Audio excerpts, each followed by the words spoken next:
Cashier senior CSC ఏం చేయాలి చాలా క్లియర్గా స్పెసిఫై చేశారు. డెడికేటెడ్ క్యాష్ అకౌంట్ అంటే డిఫైన్ చేశారు.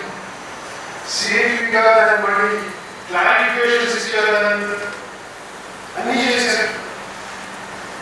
ఈ రోజు కూడా ఏ ఒక లీడర్ కానీ నెంబర్ కానీ 90% ఆఫ్ ట్రాన్సాక్షన్ క్యాషియర్ దగ్గర కంప్లీట్ అవుతుంది. పేమెంట్ కావచ్చు, రిసీట్ కావచ్చు.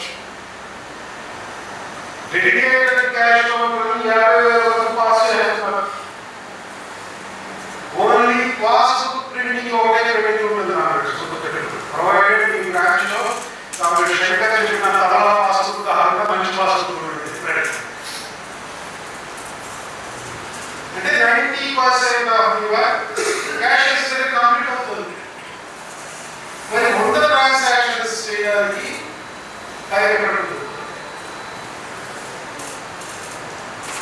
చాలా మనం చేయాల్సిన పనులు చాలా చేయలేదు కాబట్టి టైం పడుతుంది. నాకు నిన్నే నర్సరావుపేట నుంచి కంప్లైంట్ వచ్చాను. మన డిప్యూటీ రీజనల్ సెక్రటరీ ఉమెన్ బ్రాంచ్లో branch manager regional head complaints ఈ రేట్ చేస్తుంది.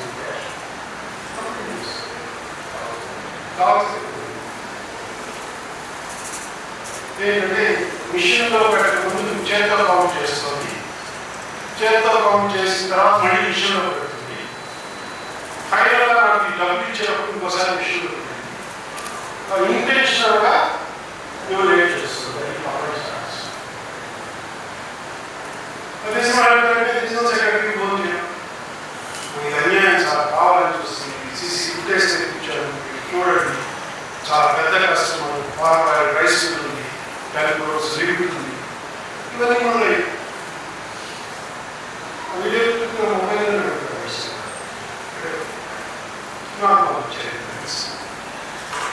చెప్పారు ఎవరైనా ఉంటే రీజనల్ హెడ్గా అమ్మాయి నువ్వు రీజనల్ ఆఫీసర్ ఫస్ట్ యాదవాకి దండేసి మీ అంత చక్కగా పనిచేసేవాళ్ళు ఎవరు బ్యాంకులో లేదని చెప్పి అప్రిసియేషన్. అంతేగాని ఈ అమ్మాయి రియాక్ట్ చేస్తుంది, పని చేయట్లేదు, ఈ మాటలు చెప్పదని ఇంకో cash counter readymade cash counter పెట్టారు. అంటే రూల్ ప్రకారం నీకున్న గైడ్ లైన్ సర్కులర్ ఏదైతే ఉందో దాని ప్రకారం పనిచేస్తాను అంటే తప్పుగా ప్రొజెక్ట్ చేస్తున్నారు. ఉందే రూల్ అంటే బ్యాంక్ కౌంట్ చేయాలి. కాబట్టి ఈ ఇష్యూస్ అన్ని ఎందుకు చెప్తారంటే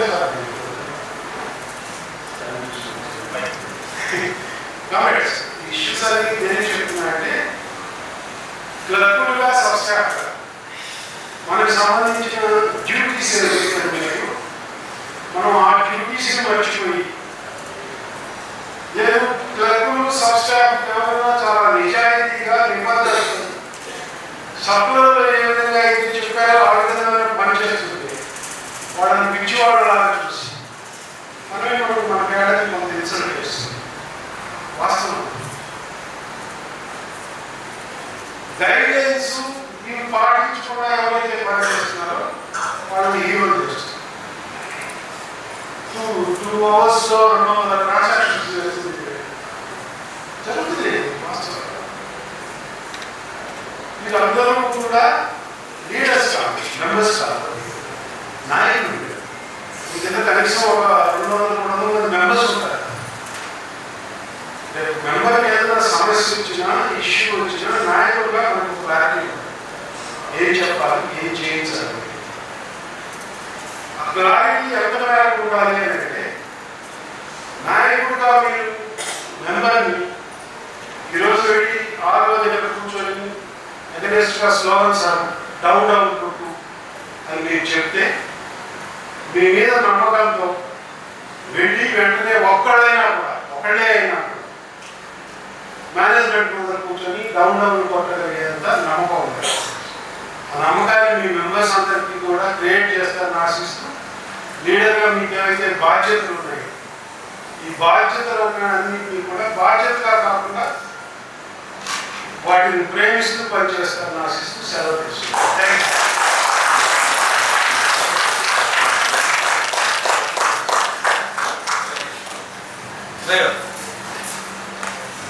thank you Uday. Operational issues చాలా చక్కగా లీడర్స్గా మనకి ఏం జాగ్రత్తలు తీసుకోవాలనే దాంట్లో చెప్పడం జరిగింది. ఇప్పుడు మన రిసెప్షన్ కమిటీ వాళ్ళు మనం చేస్తారు.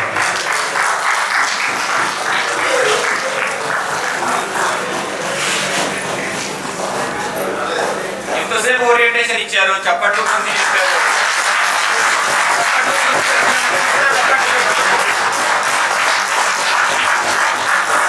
ఇప్పుడు మీ తరఫున కొట్టారు కొట్టండి.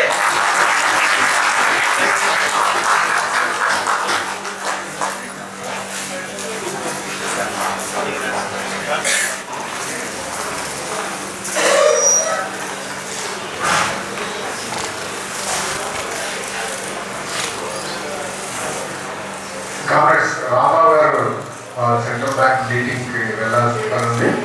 సో వన్స్ అగైన్ ఆయన్ని మా చప్పట్తో బ్యూటిఫుల్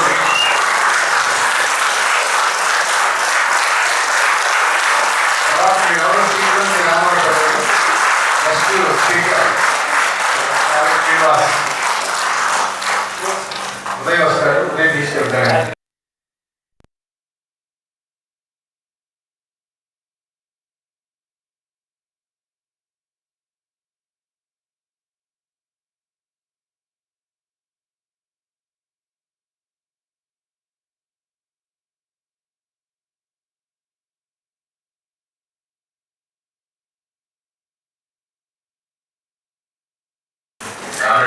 చాలా క్లుప్తంగానే క్లోజ్ చేస్తాను. రెస్పెక్టెడ్ లీడర్ కామ్రేడ్ రవీంద్రనాథ్ గారు, president of this meeting and all India union bank employees association working president and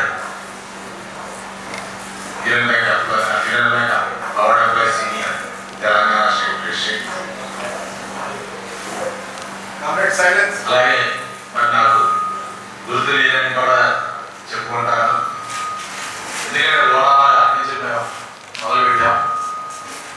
అలాగే మరి డైనమిక్ అండ్ అంటే డైనమిక్ అని చెప్పేదానికంటే కూడా మ్యాజికల్ ఎండ్ తీసుకొచ్చే మన all India general secretary comrade Shankar గారు, అలాగే vice president ABA Vincent Dissosi, our India chairman, అలాగే నా colleague comrade Uday, my general secretary. Comrades, మరి మీరందరికీ మనందరికీ కూడా చాలా రెస్పాన్సిబిలిటీస్ ఉన్నాయి. ఎందుకంటే all India union bank all India bank employees association సభ్యులుగా కానీ లీడర్లుగా కానీ ఈ బ్యాంకుల్ని ప్రభుత్వ యాజమాన్యాల్లోనే ఉండాలి, ప్రైవేటీకరణ చేయకూడదు అన్న ముఖ్యమైన ఉద్దేశంతో మనందరూ కూడా ఉండాలి కామ్రేడ్స్. మరి చూస్తే 1992 నుంచి కూడా ఈ ప్రభుత్వాలు ఆర్థిక సరళీకృత విధానాలు అని చెప్పి తీసుకొచ్చిన దగ్గర నుంచి కూడా మరి బ్యాంకుల్ని ప్రైవేటీకరణ చేయాలి అన్న ఉద్దేశంతో మరి గడుపుతున్నాయి. ఎందుకంటే నేను 89లో జాయిన్ అయ్యాను, 92 నుంచి మొదలైనవి. మరి కేవలం ఈ బ్యాంకుల్ని ప్రభుత్వ యాజమాన్యాల్లోనే కంటిన్యూ చేయాలి అని చెప్పి 52 రోజులు బందినాలు మరి స్ట్రైక్ కాల్ని ఎటువంటి ఫైనాన్షియల్ బెనిఫిట్ లేకుండా మరి బ్యాంకులు ప్రభుత్వ యాజమాన్యంలో ఉండాలి అని చెప్పి స్ట్రైక్ చేసిన ఏకైక ఆర్గనైజేషన్ ఏదైతే ఉందో అది all India bank employees association కాబట్టి ఇందులో ఎవరు మనందరూ కూడా మనం గమనించాలి. ఎందుకంటే ఈ దేశంలో జాతీయకరణకు ముందు ఈ బ్యాంకులన్నీ కూడా ప్రైవేట్ యాజమాన్యాల్లోనే ఉన్నాయి. బ్యాంక్ ఎంప్లాయీస్ ఎక్కడ కూడా పరిగణన లేదు. ఒక డ్యూటీ చేస్తున్న వాళ్ళకి ఒక జీతం లేదు, ఒక ఎన్నికబడి జీతం లేదు, ఎలవెన్స్ లేవు, ప్రమోషన్ పాలసీస్ లేవు. అలాగే ఈ దేశంలో ఏదైతే మరి మిడిల్ క్లాస్ పొదుపు ఏదైతే ఉందో దానికి భద్రత లేదు. ప్రైవేట్ బ్యాంకులు ముందుకొచ్చేవి, దివాళాలు తీసుకుంటేవి. అటువంటి దానిలో ప్రభుత్వాన్ని ఈ బ్యాంకుని జాతీయకరణ చేస్తే ఈ దేశంలో ఆర్థిక వ్యవస్థ బలోపేతంగా ఉంది. ఏదైతే సేవింగ్స్ ఉందో అది దేశ ఆర్థిక వ్యవస్థకు ఉపయోగపడుతుంది అని చెప్పి మరి ప్రభుత్వాన్ని ఒప్పించి ఈ నిర్ణయంతో మరి బ్యాంకులు జాతీయకరణ చేయడం జరిగింది. ఎప్పుడైతే జాతీయకరణ జరిగిన తర్వాతే మరి ఈ దేశంలో బ్యాంకింగ్ వ్యవస్థ విస్తరించింది, బ్యాంకులు పెరిగింది, బ్రాంచ్లు పెరిగింది, బ్యాంక్ బ్రాంచ్లు పెరిగింది, ఎంప్లాయ్మెంట్ పెరిగింది. అలాగే ఈ ఎంప్లాయీస్ పెరిగిన తర్వాత ఈ ఎంప్లాయీస్ వర్కింగ్ కండిషన్స్ ఏ విధంగా ఉండాలి, అలవెన్సెస్ ఏ విధంగా ఉండాలి, శాలరీ ఏ విధంగా ఉండాలి, లీవ్ కండిషన్స్ ఎలా ఉండాలి, మరి వాళ్ళ ఉద్యోగ భద్రత,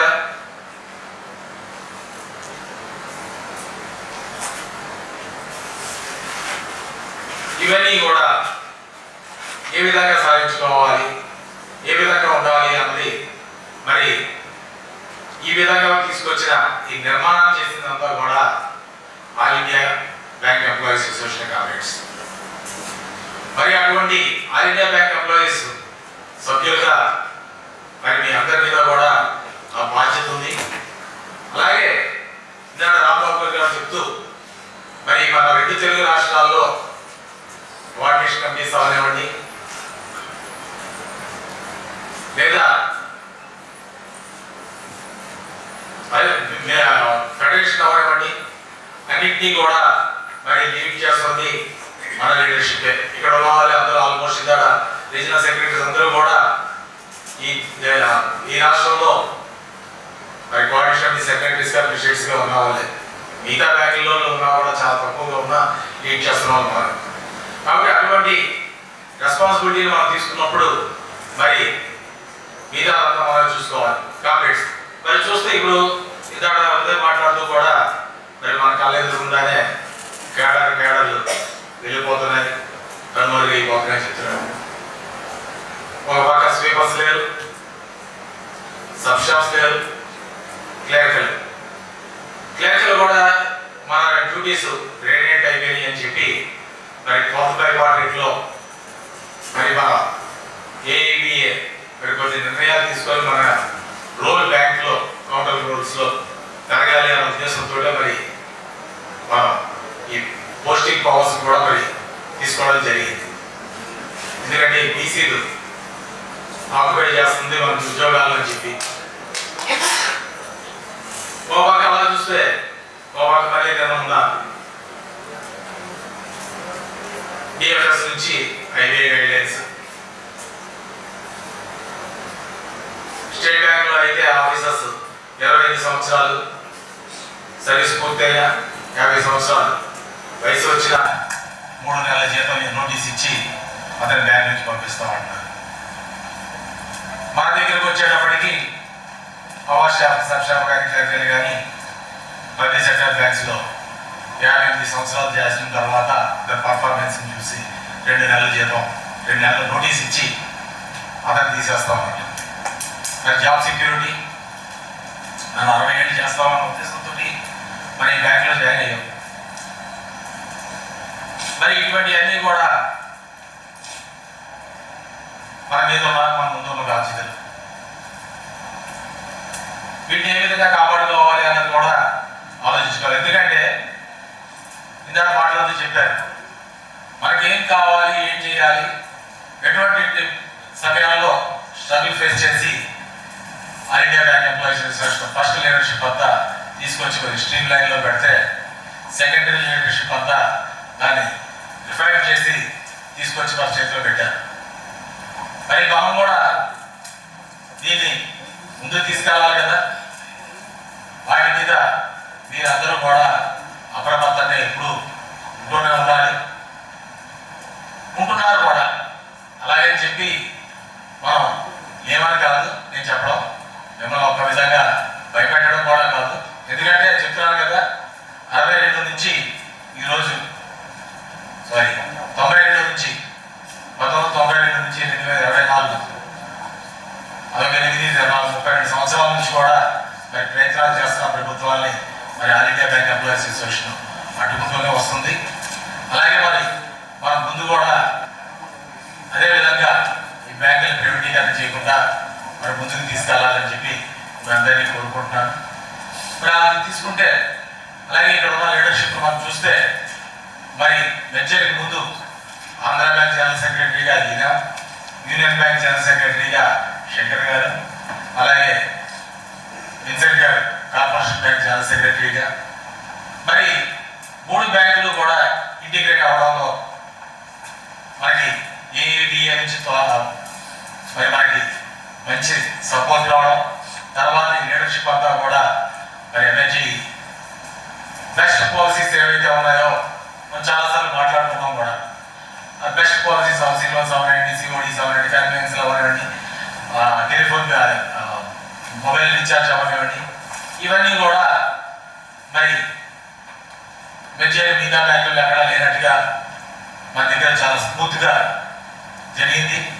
అలాగే యూనియన్లో లీడర్షిప్లో కూడా మంచి అవగాహనతో మరి ఐఆర్స్ రీజనల్ లిమిట్స్లో అవనివ్వండి, జోనల్ లిమిట్స్లో అవనివ్వండి, సెంట్రల్లో అవనివ్వండి, ఐఆర్స్లో మాట్లాడడం మేనేజ్మెంట్ తోటి నెగోషియేట్ చేస్తూ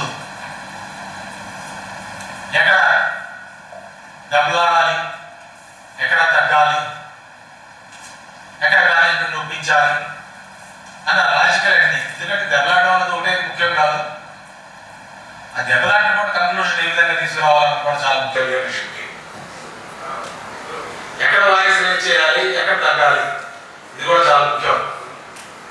మీరు అందరూ లాస్ట్ టైం మరి ఎలక్షన్స్ లో మీరే ఉంటారు, పవన్ కళ్యాణ్ గారి స్టేట్మెంట్స్ అలాగే లీడర్షిప్ లో ఆ క్వాలిటీస్ ఉన్నారు కామెంట్స్. ఎందుకంటే మేనేజ్మెంట్ తో నెగోషియేట్ చేయాలి, దెబ్బలాడాలి, అవసరమైనప్పుడు పని చేసి పెట్టాలి. ఆ ఎదురులో మీ జనరల్ సెక్రటరీ కానీ, అలాగే మీ ప్రెసిడెంట్ గారు అవనండి, అలాగే మన ఆల్ ఇండియా ప్రెసిడెంట్ గారు రవీంద్రనాథ్ గారు కావనండి, అని చేసిన చేతులు ఇది. వీళ్ళ లీడర్షిప్ లో మీరు మంచి లీడర్లుగా ఎదుగుతారు. అలాగే మరి అవే కాకుండా మరి all India union bank employees association మరి చూస్తే మంచి బెనిఫిట్స్ తీసుకొచ్చింది. ఆఫ్టర్ నేచర్ కూడా చైల్డ్ కేర్, ఫిజికల్ ఇయాలిటీ, కన్వీనియన్స్, అలాగే మొన్న కూడా మరి రిటైర్ ఎంప్లాయీస్ బెనిఫిట్స్ తీసుకొచ్చింది. స్టాఫ్ వెల్ఫేర్లో చాలా వరకు స్కీమ్స్ తీసుకొచ్చారు. అందరూ చూశారు. వాటిని మళ్ళీ రిపీట్ చేయవలసిన అవసరం లేదని నేను రిపీట్ చేయట్లేదు. మరి రిటైర్స్ కూడా మంచి బెనిఫిట్. నిజంగా ఫ్యామిలీ రిటైర్డ్ పెన్షనర్స్ ఎవరైతే ఉన్నారో, ఫ్యామిలీ పెన్షనర్స్ ఎవరైతే ఉన్నారో 10,000 రూపాయలు పెన్షన్ వస్తున్న వాళ్ళందరికీ కూడా 10,000 రూపాయలు మినిమం పెన్షన్ తీసుకురావడం అన్నది వేడర్ డెబిట్ చేసి ఇవ్వడం అన్నది నిజంగా it is great achievement governments. ఈ మరి ఎవరు ఏం మాట్లాడలేదు. ఎందుకంటే మనతో పాటు మన పూర్వం మంది అదే మన ఈ స్థితికి మనం రావడానికి కారణం ఎవరు పడుతుంది గడిచిన గవర్నమెంట్స్ బ్యాంక్. కాబట్టి అటువంటి వాళ్ళ గురించి కూడా మనం చూస్తున్నాం. నిజంగా ఇది నిజంగా ఆంధ్ర బ్యాంక్ లో టెంపరీగా చేసిన ఎంప్లాయీస్ వాళ్ళ టెంపరీ సబ్ షాప్ గా చేసి పర్మనెంట్ అయినా వాళ్ళకి వాళ్ళ ఫ్యామిలీ మెంబర్స్ చాలా ఉపయోగం. ఎందుకంటే వాళ్ళు 25 సంవత్సరాలు, 26 సంవత్సరాలు, 30 సంవత్సరాలు చేసి పర్మనెంట్ 17 కూడా లేదు, 7, 17, 10 వరకు సంవత్సరాలు మళ్ళీ రిటైర్ అయిపోయారు. వాళ్ళ పెన్షన్ చాలా తక్కువ ఉంటుంది, 5,000 రూపాయలు, 4,000 రూపాయలు. ఫ్యామిలీ పెన్షన్స్ అయితే 3,000 రూపాయలు కూడా ఉన్నాయి. మరి అటువంటి వాళ్ళకి 10,000 రూపాయలు మరి మినిమం పెన్షన్ ఇవ్వడం అన్నది, బ్యాంక్ మీటర్ డెబిట్ చేసి ఇవ్వడం అన్నది చాలా గ్రేట్. మరి అటువంటి అచీవ్మెంట్ తీసుకొచ్చేది ఈ ఆల్ ఇండియా లీడర్షిప్ మనకి.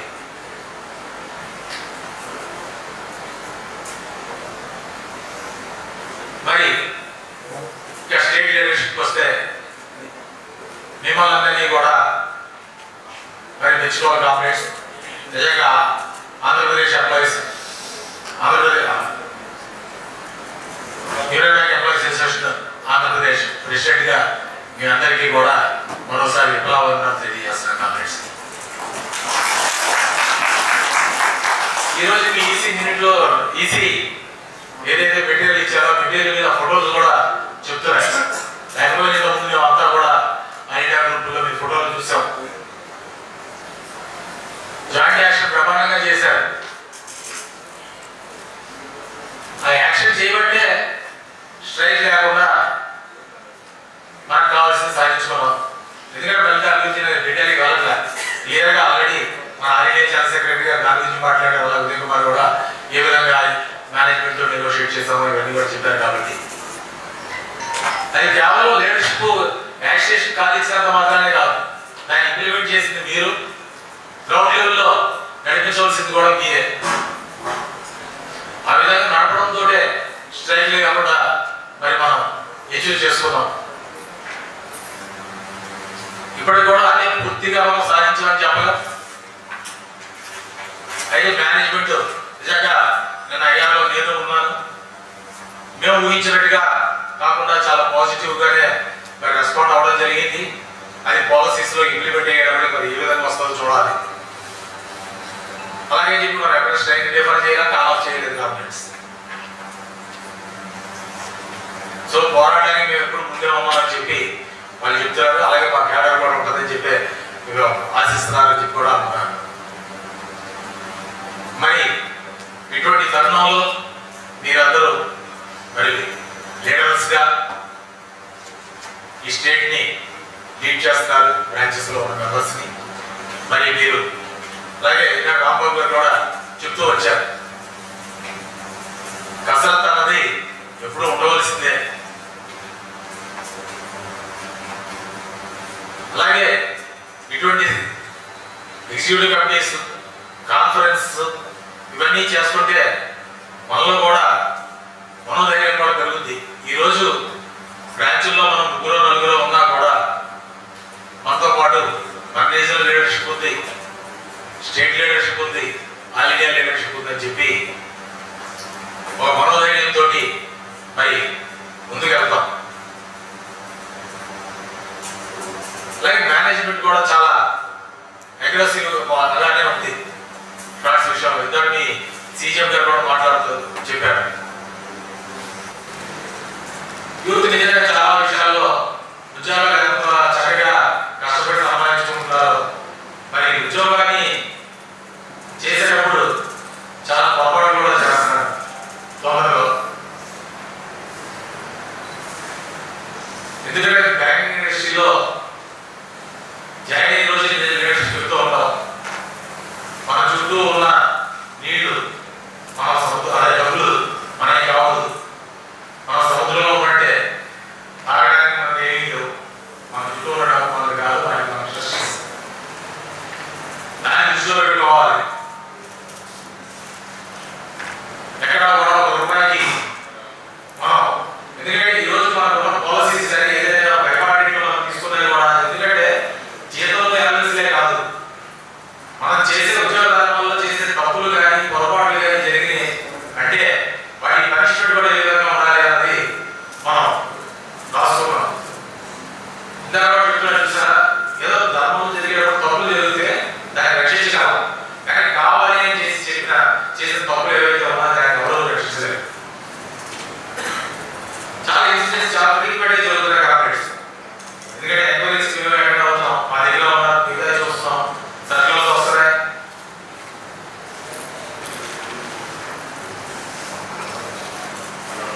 క్రెడిట్ కార్డ్ని విచ్చలవిడిగా వాడుతున్నారు కాబట్టి, ఎందుకంటే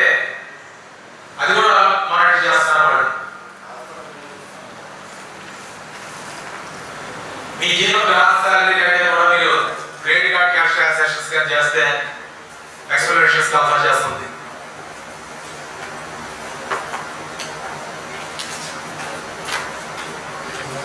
అంటేదా ఎక్కడ కూడా వెళ్ళాం, లేట్ చేయం, ఇన్ టైంలోనే క్రెడిట్ కార్డ్ కట్టేస్తున్నాం, అయినా కూడా అబ్జర్వ్ చేస్తున్నారు, మానిటర్ చేస్తున్నారు. వాళ్ళు మన అకౌంట్స్ లో క్రెడిట్స్ చూస్తున్నారు, డెబిట్స్ చూస్తున్నారు. మన సిఫైడీలు అన్ని కూడా ఎవ్రీ ట్రాన్సాక్షన్ వాళ్ళు మానిటర్ చేస్తున్నారు. కాబట్టి మనకు సంబంధం లేనివి, శాలరీకి సంబంధం లేనివి కూడా మన అకౌంట్స్ లో ట్రాన్సాక్షన్స్ చేయకండి.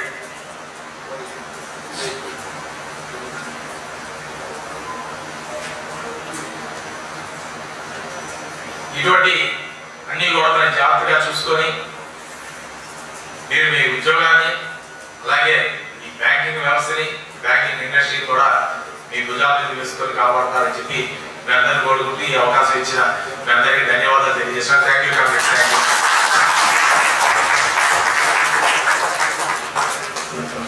Request the Sabha to honor our Kale Srinivas. Comments. Kale Srinivas, employees cooperative director.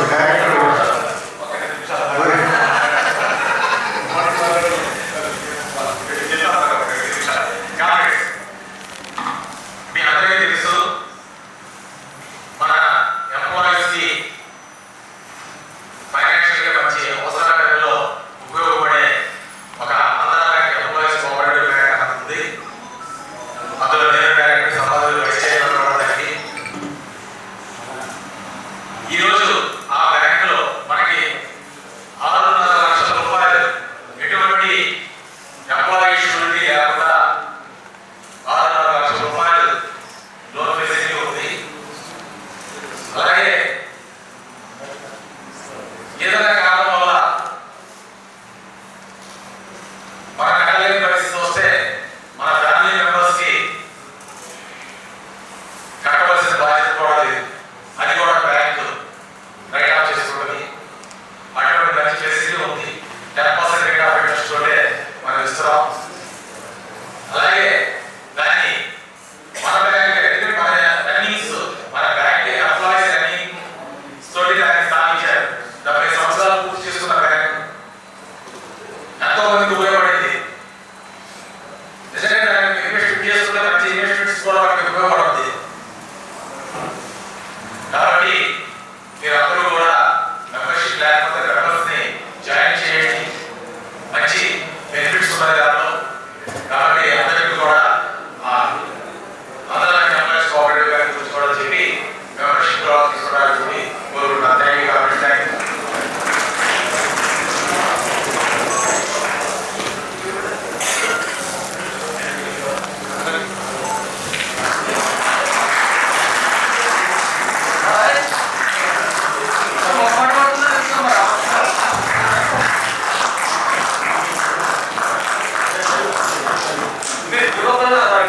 Madam close.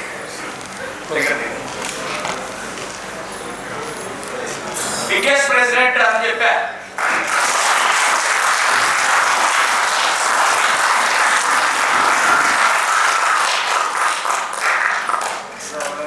ఆయన ఐపీఎస్ బ్యాంక్ కాదు. Okay, comments.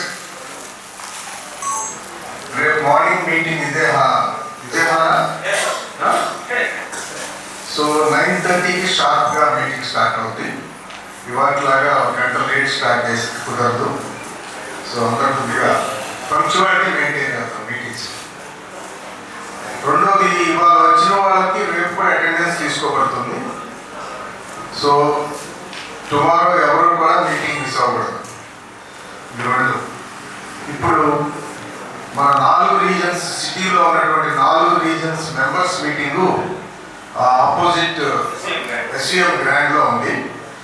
సో 4 రీజన్స్కి సంబంధించినటువంటి లీడర్స్ ఇక్కడ ఎవరైతే ఉన్నారో వాళ్ళు కంపల్సరీగా ఆ మీటింగ్లో ఉండాలి. మిగతా రీజన్స్ నుంచి వచ్చిన లీడర్స్ ఆప్షనల్, మీకు ఇంట్రెస్ట్ ఉంటే రావచ్చు, లేకపోతే. బట్ సిటీలో ఉన్న 4 రీజన్స్ ఉన్న ఈసీ మెంబర్స్, లీడర్స్ అందరూ కూడా మీ మెంబర్స్ వస్తున్నారు కాబట్టి వాళ్ళకి మీరు తప్పనిసరిగా కనపడాలి, వాళ్ళతో మాట్లాడాలి, ఇంటరాక్ట్ అవ్వాలి. So with this meeting, today's meeting some of the conclusions తోటి క్లోజ్ అవుతాం.